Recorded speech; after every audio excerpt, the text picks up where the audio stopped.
All right, good afternoon. Just kind of recap a little bit about last week. I mean, number one, it was a good college football game. Good environment down at Wake Forest, and we knew we were going in there playing a good team, a veteran team, a team that is that has been playing at a high level this year and very balanced, really, and offense, defense, and kicking the way they play. And but I thought our guys went in and played hard, continued to put some good things on film there. And we got down 10. I mean, in the fourth quarter, and that would have been real easy to fold the tent and pack it up, but we didn't. We battled back, got back into the game, and it was unfortunate there at the very end. We didn't get off the field. Their last two drives, really, I think. As you look at third downs, they had 4 third downs, and they converted on those 4. And then kicked the field goal there at the end to win it. But it hurt, obviously, to lose that type of game, and but again, we got to bounce back, and we got a great opponent this week in Virginia, so we're looking forward to playing Virginia this weekend. And Coach Mendenhall, got a lot of respect for him, how he runs his program. The kids play hard. They do some things in all three aspects that are very unique: offense, defense, and kicking. They make you think. It's kind of some different sets, a lot of different things. Offensively, their quarterback's playing at a high level. He can throw the football, very accurate passer, throws a great catchable ball, and they have some guys to throw it to as well. Some really good wide receivers. Got a big tight end, it's about 6'7". Got a little slot receiver that can run all over the place. The running back came back last week, number 21, played against Miami. So they do some good things offensively, and they're putting up a lot of big numbers offensively. It's one of the top passing teams in the country, 400 yards or more. And, defensively, they've done some different things on defense. Against Wake Forest, they were a lot of 4 down. Against everybody else, has been 3 down. So very multiple defense. And, so yeah, it's a big challenge for us, but we're looking forward to hosting them this weekend and coming back and trying to get back on track in this ACC race. As you think about the ACC, man, it's wide open. I think there's, every team's got a loss except for 4 teams, and we just started the ACC play. I mean, there's a lot of ball left, so it's very competitive in this league, as we've seen. And, all these games are going to be tough. You got to fight, and you got to, come down to the end and try to win these games. That's what we told our guys. We got to figure out a way to win it. So with that, we'll just open up to questions. Scott Cameron with the Courier Journal. I'd be curious, just kind of if you heard from the ACC on officiating, and if you sent plays in, how many plays you sent in, and what did they say? Mm-hmm. Yeah, each week you have an ability to be able to send plays in, and really, for me to send the plays in is either I got a question on something like, what do we need to tell our player in this sense if we got called for something, and or this could have been called. I mean, I'll say this: it's tough. It's hard to be an official. I understand that. You're not going to get them all right, and I get that. And I think the biggest thing that I've always wanted as a coach is just consistency in officiating.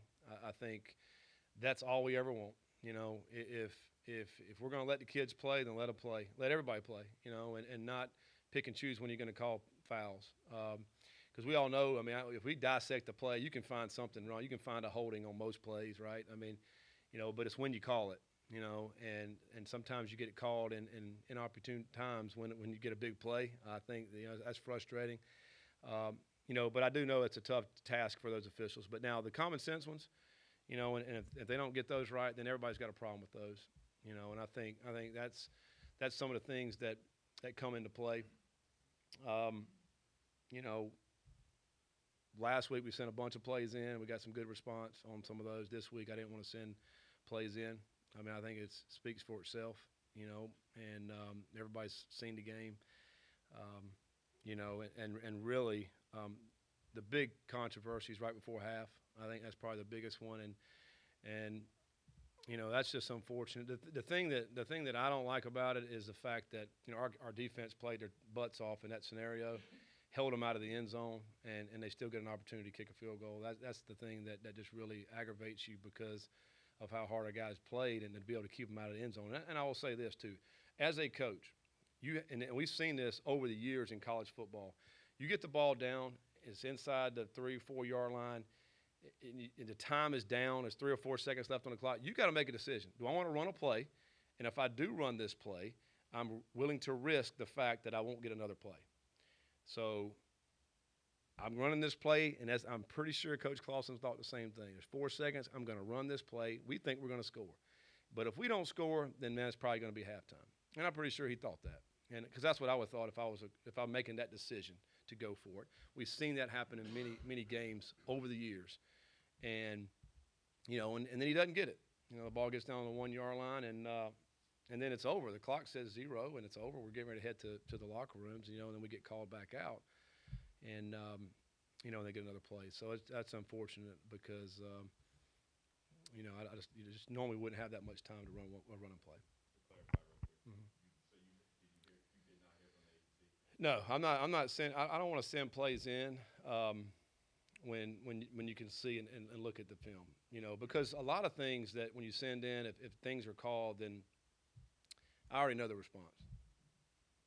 So, have you ever done that before? Not sent plays in after a game, Yeah. And then also, what was your evaluation of Isaac Martin's block in the back? Was he in the freeze blocking zone in your opinion, or because we can't hear from the league? Yeah. You didn't send him in. Well, as you go back and look at that, Isaac was outside of the box when he started that play. Had he been inside the box, it's not even an issue.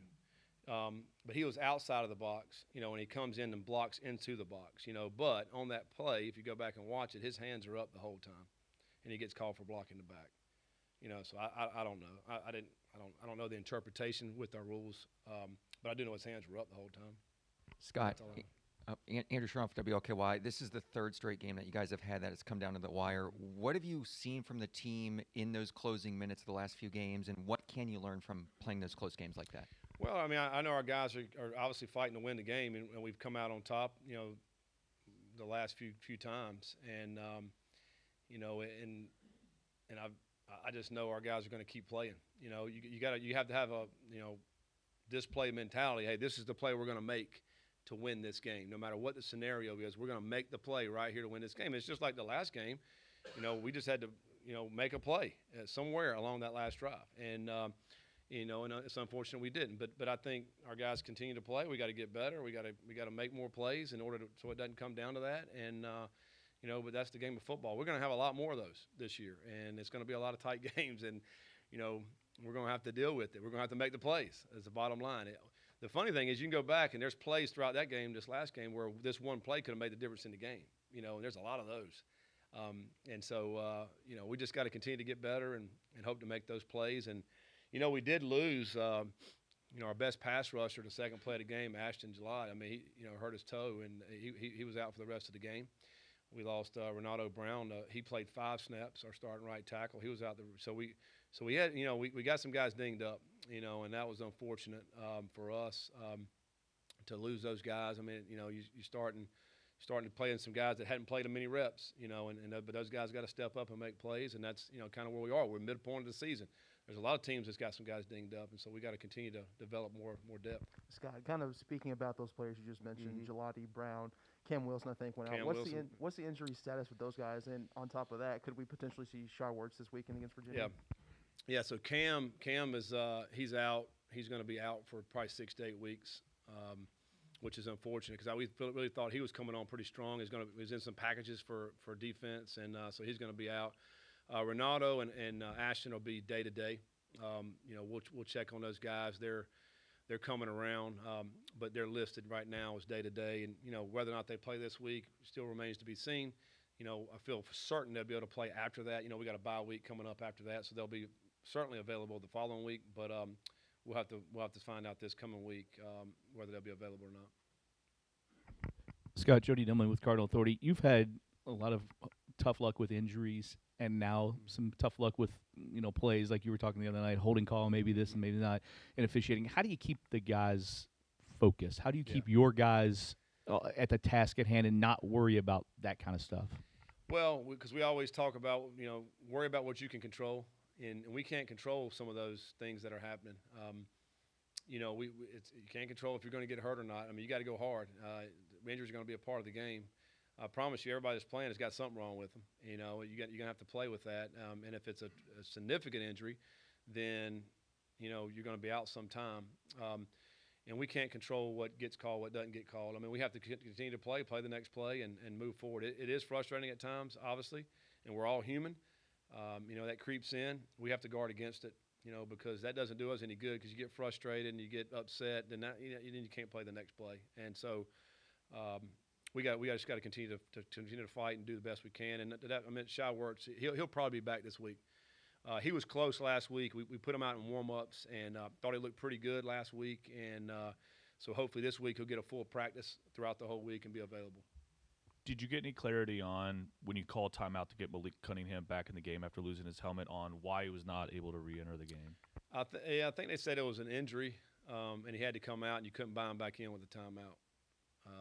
But the reason we called timeout, was to get him back in. But then they came and said that he couldn't come back in on that. That was a big play, it was 3rd and 3, and to be able to have him back in. Plus, I was trying to buy him some time, because he got hit pretty good on that play.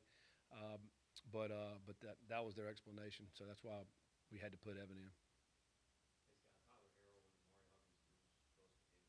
Mm-hmm.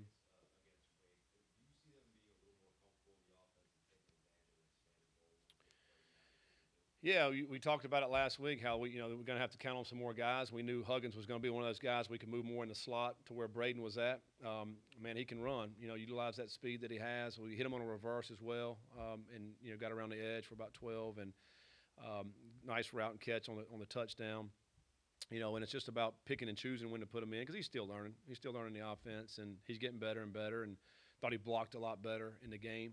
I thought our receivers played well, with the absence of Braden. I thought they played really well. Watkins made some great plays. Of course, forwards continue to play well. But those guys are going to have to step up. Tyler Harrell's such a fast player. I mean, once he caught his balance, I was like, that's touchdown. They're not going to catch him.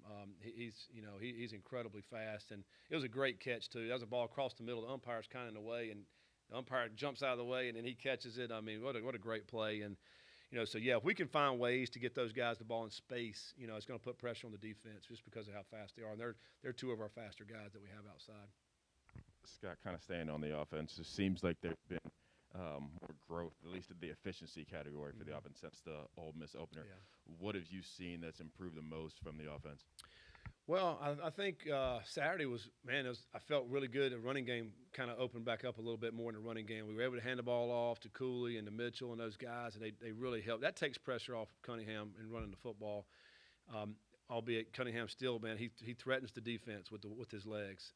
He threw the ball very well Saturday. Missed a couple of touchdowns, but other than that, man, he played outstanding. Some of those throws he made to Dez down the sideline. He made another crossing route to Watkins. I mean, the guys are right on their hip, man. Incredible throws. So he's very efficient with that. But we want to continue to get that running game going. I think that really helps our offense. When you think about being able to hand the ball to that running back, and now it opens up your play action stuff that we were able to get the ball down the field. But I thought our offense played well. 500 yards of offense and 34 points, and really probably left some more points out there that we could have been a 600-yard offense that day and more. But that's encouraging. That's kind of what I was telling our team, man. Listen, guys, we're playing pretty good, but man, we can be so much better. We got to continue to fight to get better and better, and it's got to happen throughout the week in practice. Coming up with a great game plan and then executing that game plan, and I think we can continue to get better and utilizing some guys that they hadn't. Now, Cooley didn't play the week before. He's able to come back and make some big plays for us in the pass game and in the run game. And then maybe getting those balls, outside and spreading the balls out too. Not just one guy. We got several guys that are making plays out there at wide receiver. One-time transfer Anthony Johnson was here. Now he's there. How do you evaluate him? And then do you have to change any of your approach because he was just in this building like less than a year ago? Yeah. He's pretty smart too. So I wonder how much he's trying to tell those guys. But but AJ, he's a well-liked player we had here, and he wanted an opportunity to play more, and kudos to him. He did that. He went in there and earned a starting role at corner. Has played well for them. He's got great length. Primarily putting him in the boundary at corner there, and he's had a good year so far. So, we know who he is and we know him, but we're just looking at the scheme. We're figuring out, all right, what are they trying to do, and then how do we attack it? I mean, it's not just looking at that one player, but but he's done well this year, and I think that was the reason why he wanted to transfer, maybe try to get some more playing time, and he's done that for himself. So, congratulate him on that. And so I know he'll be fired up to come back here after spending so much time here in this building and to be able to come play in Cardinal Stadium. Quick follow-up on something you said a minute ago. If a player is injured, does he have to sit out a play even if you call a timeout? Well, I'm not 100% sure on that, but that's what I was told, that you couldn't buy him back in. And so we called a timeout, and that was the explanation. So I'm not 100% sure, but apparently that's the rule. Yes, ask your source.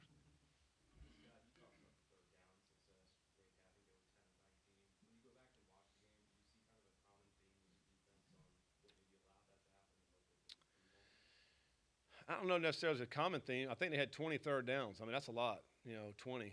And I think we had 10, throughout the day. And, so it's obviously it's going to be hard to be right on every one of those. But a couple of them, we're in a defense. They ran one time or a couple of times, got some first downs.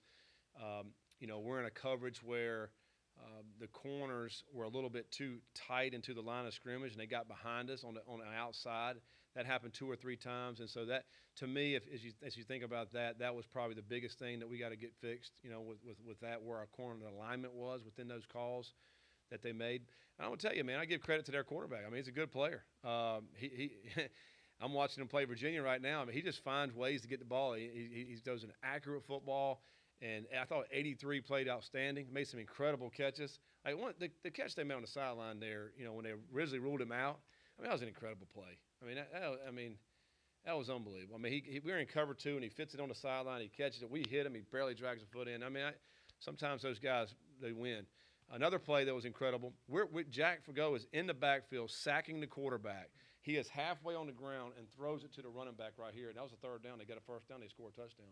I mean, those are incredible plays, and you just got to, give them credit for making those plays. I mean, our guys made some good plays, but that's tough. It's hard. So, but yeah, the ones that I specifically think of is like the corners are too inside, and we got to be a little bit further out to be on top of those hitches. But I just thought Wake did some good things and made some of those plays. Scott, the first week after Monty was out, Jalen got a good majority of the reps. This week it was kind of KJ Cloyd, some Dorian Jones. Do you feel like you will continue to use all those guys, and how do you think they've done? And KJ looked like he did get hurt a little bit. Yeah. KJ got dinged, on his hand, and we're still evaluating that as well. But KJ had a really good week of practice last week. He's starting to understand kind of what we're doing. He can really run and hit and tackle and all that. And so, we're going to play the guy we think gives us the best chance. And so, it may be all 3 guys have to play. And, we still love Alderman. We think he's a great player. He's going to be a great player. Very smart, but he's still young. I mean, he's still growing, and trying to get better. And Dorian Jones the same way. He's a good young player. So these guys, it's wide open, really. We're going to practice, and we're going to put the guy who we think can make the plays in the game. This week's a different challenge, because these guys throw the football all over the place. And so, now maybe – who gives you the best chance in the pass game to stop the pass would give you the best chance to play. So, that'll be interesting to see how this unfolds this week with our game plan and see, who's the best person to put out there for that scenario. Scott, I think you just mentioned Jack almost had that sack on third down. The last 2 weeks, he seemed like he's been probably more comfortable than he's ever been with you guys. What's been the key for him, and do you feel like the move to outside backer has helped him put him in a good spot? Absolutely. Jack's played really, really well. And really, like you mentioned, the last 2 weeks, I mean, really well. And he's got a great understanding of what we're trying to get done out there at that position, because that position, the card for us, you can do a lot of different things. You're dropping him off in coverage. He's blitzing. He's got to get involved in the run game. The thing that makes him so valuable is just he's smart. He understands. He can look at the offense and kind of figure out what they're going to be doing here and how to attack it. He understands leverage. He plays hard. So he does all the things, and he's a little undersized. He makes up for it for all that other stuff that I just mentioned, and I think he'll continue. He's getting more and more comfortable because this is the first time he's played it. This year since he's been here, he's been back at safety, so this more natural position for him. Is that it? All right, thanks, guys.